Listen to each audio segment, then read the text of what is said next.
We are the Ministry of the Real Truth, and of late we have been looking at many videos of a YouTuber, Rotten Mango, etc., about the sick, perverse violations of underage women and children in many Asian countries, i.e. South Korea, China, Japan and the Philippines.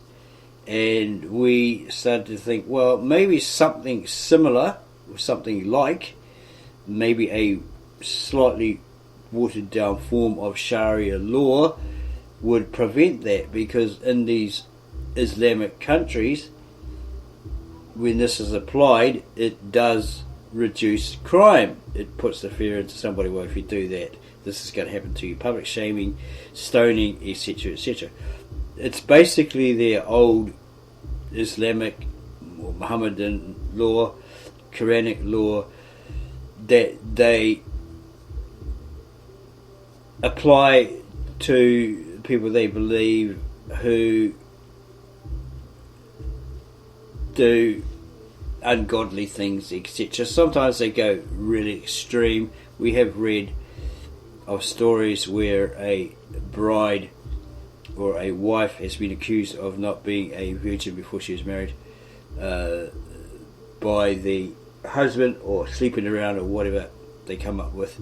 So the father-in-law jumps in and they throw acid hankies upon them and all that sort of stuff, put them in pits and throw rocks at them until they die, public shaming, all this sort of stuff. That's very, very extreme. We're not endorsing that. We're just saying there may be a solution, a more humane, non-humane, non-extreme solution. This may be only one of those to stop that, because it's a plague in the different countries, especially these Asian countries. So this was written by Dr. Bill Warner, and we don't know nothing about that guy, so we went and had a look at information on him, and it's basically here. And some people disagreed with what he says. He's been called Islamophobic, all this sort of stuff. All the information is there. Okay, I'm not going to go into great length of that, because we want to get to this particular book to perhaps understand it and apply or suggest application. Okay, there are some pros, there are some cons. Sharia law for the non-Muslim. Introduction, Chapter 1. Sharia in Europe today. When you study Islam in Europe today, you are seeing America in 20 years. Why? The actions by Muslims in Europe are based on Sharia law, the same Sharia law that is beginning to be implemented in America today. There are times when traffic cannot move in London streets as Muslims commandeer the streets to pray, a political result based on Sharia law. So why are they doing that? Would they have a mosque to do that in? Or was it too packed? We'll get another mosque. Entire areas of Europe are no-go zones for non-Muslims. This includes the police. These are Islamic enclaves where only Muslims live. The Muslim-only policy is based on Sharia law. In England, an Anglican bishop calls for the rule of Islamic law for Muslims. The bishop is obeying Sharia law, yet he's an Anglican. In the schools, only Islamic approved texts can be used. This is based on Sharia law. So Christians may not speak to Muslims about Christianity, nor may Christians hand out literature. This is a political result based on Sharia law enforced by British courts. So, be fair, they shouldn't be talking to Christians about Islam, right? If that's the case, there should be a law also enforced by British courts for Christians or Jews or others, right? Rape by Muslims is so prevalent in parts of Sweden that Sweden has forbidden the police from collecting any data in the rape investigation that would point to Islam.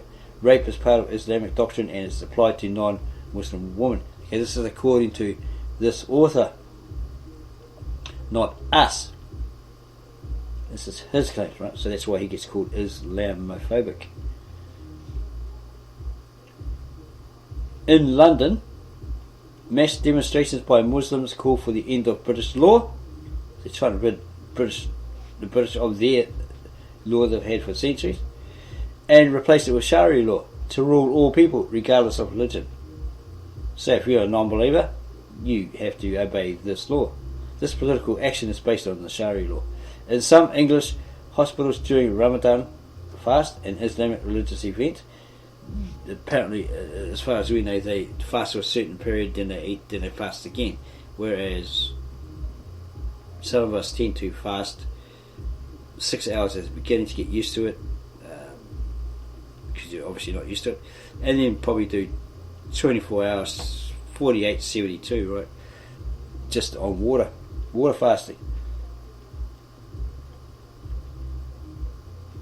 In some English hospitals during Ramadan fast and Islamic religious event, non-Muslims cannot eat where a Muslim can see them. The submission of non-Muslims is to Islamic preferences is based on Sharia law. So, one law for them, another for us, alright? At British hospitals, Muslim women are treated only as Sharia law demands. There's a certain way of treating them, right? Because apparently not allowed to touch them, all that sort of stuff. We can't talk to a woman in hijab, etc. We were told that by a lady at a bus stop. You can't touch them, so you can't teach them self-defense, all that sort of stuff. They have to get taught by a female.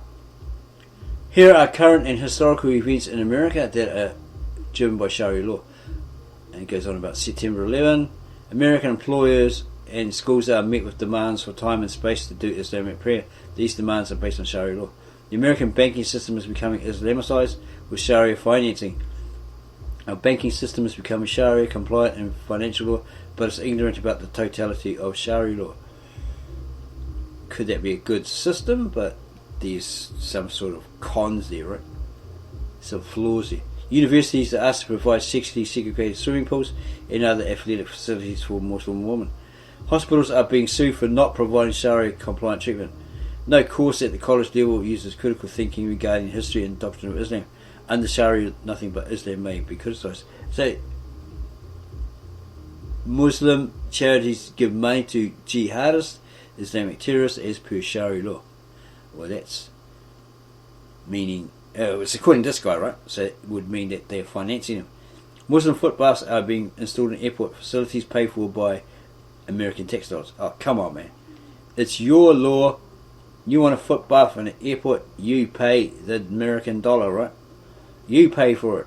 Okay? Don't pass it on to the average American Joe that works hard, right? Okay? And gets taxed for it. American prisons are a stronghold of Islamic proselytizing. They're preaching to each other, right? Proselytizing. Workplaces are being made Islamic worship sites through special rooms and time off to pray. Yeah, okay, we've seen that at certain Unitex. This is in accordance to Sharia law. Okay. Islamic refugees bring all their wives for welfare and medical treatment to America. American authorities will not act even when presented with evidence. Polygamy is pure Sharia. Okay, so that's having more than one wife, right? 2, 3, 4. We are fighting wars in Iraq and Afghanistan to implement constitutions whose first article is the supremacy of Sharia law. Okay. A bit like the gender faction, right? That want everything their way. It's very much like that.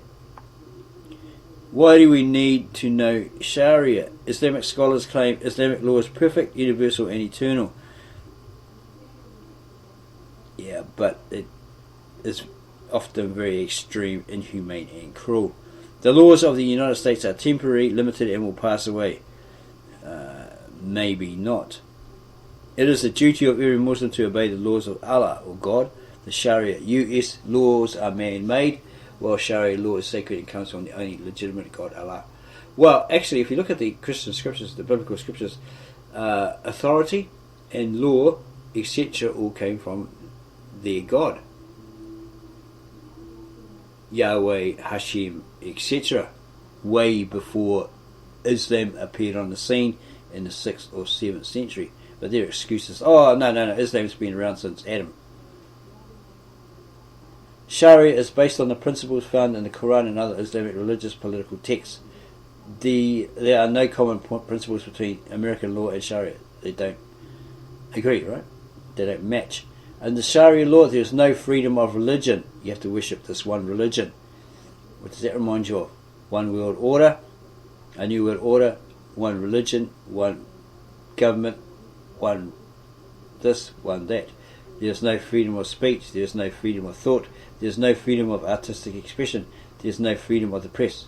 There is no equality of peoples. A non-Muslim, a kafir, is never equal to a Muslim. And that's probably where the Dutch South Africans got that derogatory term from. Oh, you're a kafir, right? You're a gaffer. So a kafir is never equal to a Muslim. There is no equal protection under the Sharia for different classes of people. Justice is dualistic, with one set of laws for Muslim males and different laws for women and non-Muslims. There are no equal rights for women. Women can be beaten. A non-Muslim cannot bear arms, so you can't fight against them, right, if they get out of hand. There is no democracy, since democracy means that a non-Muslim is equal to a Muslim. So that's not very fair, is it? Yeah.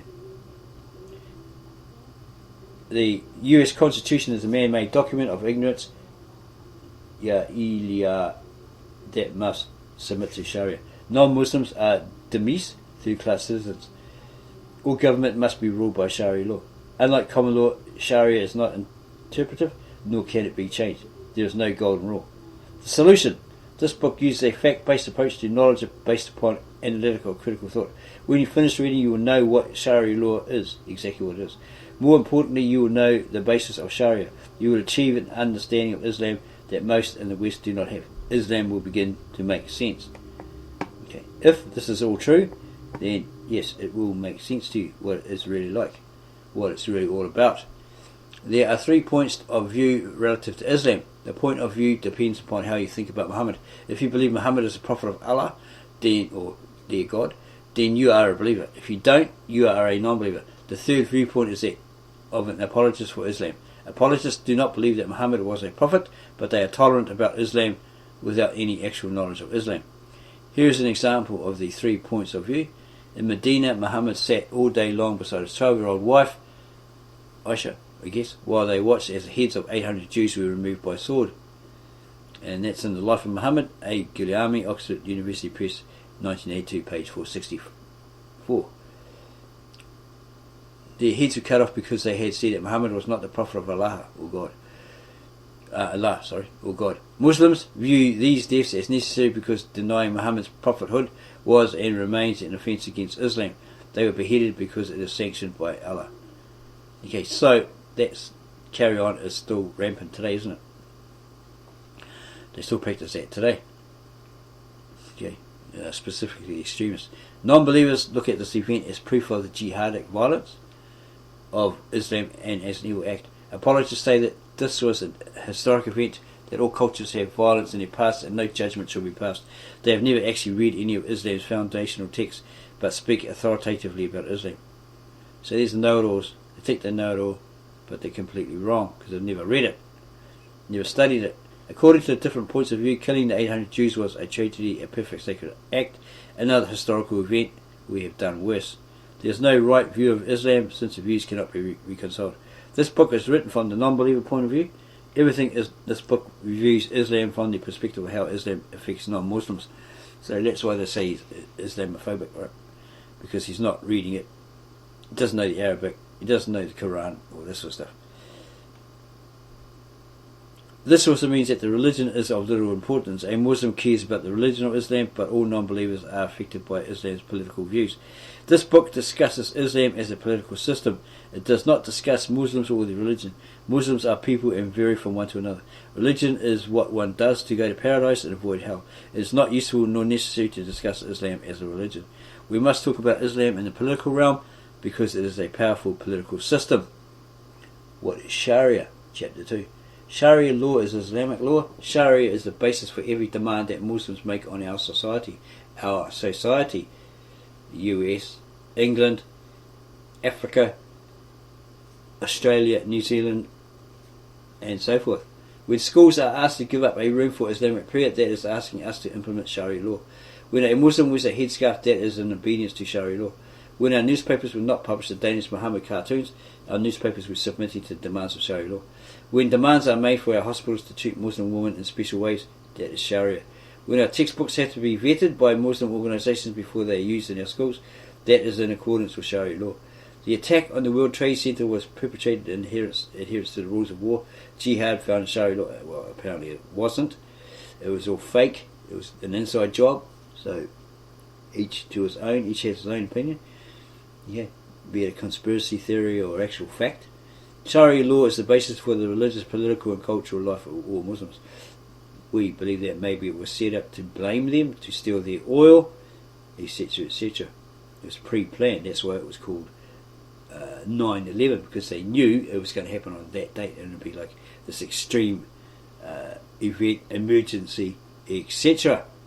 Sharia law is being implemented more and more in America, and yet there is no knowledge about what Sharia actually is, since public, private or religious schools do not teach it. The good news: the easiest way to learn about Islam is through Sharia law. Through learning about Sharia, you're introduced to the Koran and Muhammad in a practical manner. When you know Sharia, Islam makes sense. Most people believe that Islam is complicated or even impossible to understand. Well, that's what you're told by these Muslims, right? You don't understand the Arabic, etc., etc. So you can't read it, you don't understand it, etc. They make it these excuses, right? We understand it's an Eastern dialect, right, and mindset, etc. Yeah, but they could at least, try to explain it to you, truthfully. There are English versions out there, etc. But they may say, "Oh, no, that's a bad translation. It doesn't. No, that's not what it means," and all this sort of stuff. That's a white man or something writing that, translating it, whatever, getting it all wrong. Once you understand the principles and logic, you not only can explain what and why something is happening, but you will be able to predict the next step in the process.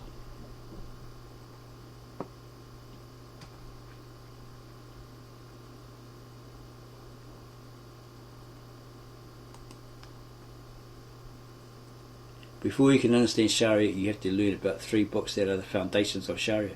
Each ruling or law in Sharia is based on a reference in the Koran or the Sunnah, the perfect example of Mohammed, found in 2 texts, Hadith and Sira. Each and every law in Islam must have its origins in the Koran and the Sunnah. We know the Sunnah by knowing about the personal details of Muhammad's life. We know how he cleaned his teeth and which shoe he put on first. We know the Sunnah because we have the Sira and the Hadith. You probably think that the Koran is the Bible of Islam. Not true. The Bible of Islam is the Koran, the Sira and the Hadith. These 3 texts can be called the Trilogy. The Koran is a small part, only 40% of the total words of the doctrine that is Islam. The text devoted to the Sunnah, Sira and Hadith is 86% of the total textual doctrine of Islam. Islam is 14% Allah, God, and 86% Muhammad. Sharia is nothing more than a condensation and extrapolation of the Koran and the Sunnah. Therefore, it is impossible to understand the Sharia without some understanding about the doctrine found in the Quran, Hadith, and the Sira. You need to know the language as well. Turn to any page after this chapter, and you will find that most of the paragraphs have an index number. A classical Sharia law text is the reliance of the traveller in Kala Emina publications. Yes, the correct spelling is traveller with a double L. It is very authoritative, as it is warranted and certified as accurate by 5 of the greatest Islamic scholars of today. It is a 1200-page book written in the 14th century devoted to such subjects as political control of non-Muslims, prayer, jihad, wills of the states, punishment, court rules and land use. It covers legalities and theology. Here is a typical paragraph about apostasy from Islam.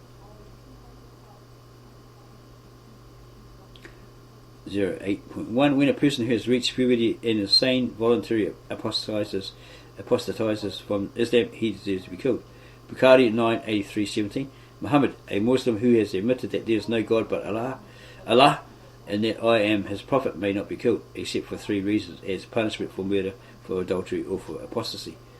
The 8.1 reference is an index number in the Sharia law text, the reliance of the traveller. The text is divided into divisions A, B, C. This particular law is found in Division 0, Section 8, Subsection 1. With the index number 08.1, you can refer directly to the source, the reliance of the traveller. In the example above, we not only have the law, apostates, people who leave Islam, should be killed, but we have the supporting doctrine found in the Hadith, a sacred text used along with the Quran. A Hadith is what Muhammad did or said. We will continue this in part 2. So if you like this video and you want to say something in the comments, be nice about it. We're trying to understand your Quran, your Islam, etc. So yeah, tell us about it. Yeah, be nice about it. Don't come at us like a bull at a gate, or else we will block you, or your comments will be removed. Okay. Yeah. So subscribe to our channel, give us a like, and then add your comments below. As we said, keep them nice, people, and then go share this with all your family, friends, and others. Yeah, we really want to know: is this true, or is it a load of fooey written by a white man, a European?